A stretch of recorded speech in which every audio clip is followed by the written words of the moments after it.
vamos dar um pulinho em Gaza para falar de alguém que foi atingido essa semana lá, mas que não estava armado com fuzil ou pistola, mas com uma câmera, que numa guerra pode ter um poder muito grande, né?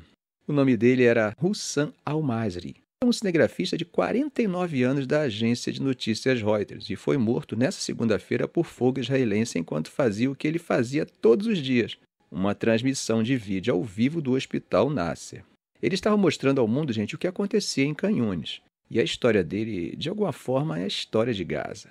Ele mesmo vivia numa barraca com a família depois de ter a casa destruída e lutava para encontrar comida.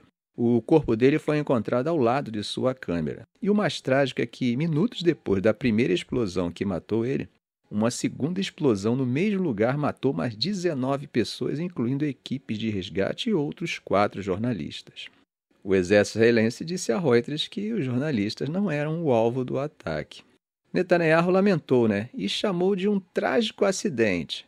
Mas para o Comitê para a Proteção dos Jornalistas a conta é alta. Eles dizem que 189 jornalistas palestinos já foram mortos por Israel durante essa guerra e pedem que os responsáveis não fiquem impunes. Ou seja, é muito acidente trágico, A história pessoal de Hussam é de cortar o coração, gente. A esposa dele tem câncer e ele estava tentando tirá-la de Gaza para tratamento. Ele deixa 4 filhos.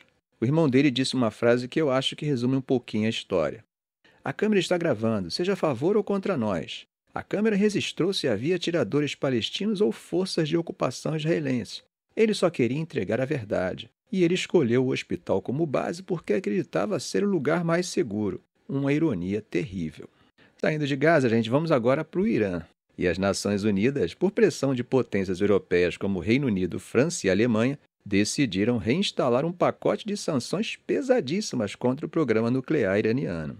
Basicamente, o acordo de 2015, que tinha sido feito para impedir que o Irã desenvolvesse uma bomba nuclear, foi para o espaço. A justificativa dos europeus é que o Irã violou os termos do acordo, Israel, claro, comemorou a decisão, chamando de um grande desenvolvimento e dizendo que o objetivo é claro, impedir um Irã com armas nucleares. O Irã avisou que vai ter uma resposta dura e já chamou seus embaixadores na Grã-Bretanha, França e Alemanha de volta para casa para consultas. Agora, quem está batendo o pé contra essa decisão é a Rússia, Sergei Lavrov disse que a volta das sanções é ilegal e não pode ser implementada. Ele está acusando o Ocidente de querer manter a hegemonia na marra. Agora, gente, qual o impacto disso real, hein?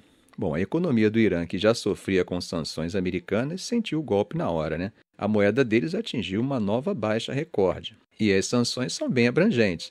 Embargo de armas, proibição de enriquecimento de urânio, congelamento de bens e restrições de viagem para dezenas de pessoas.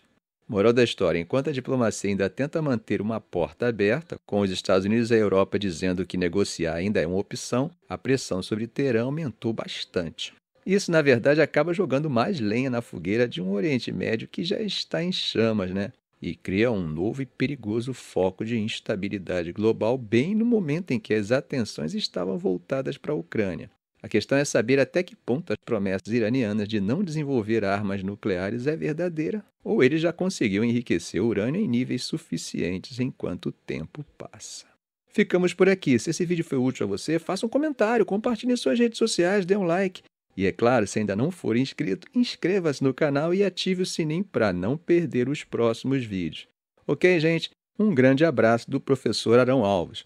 Aí um excelente domingo também.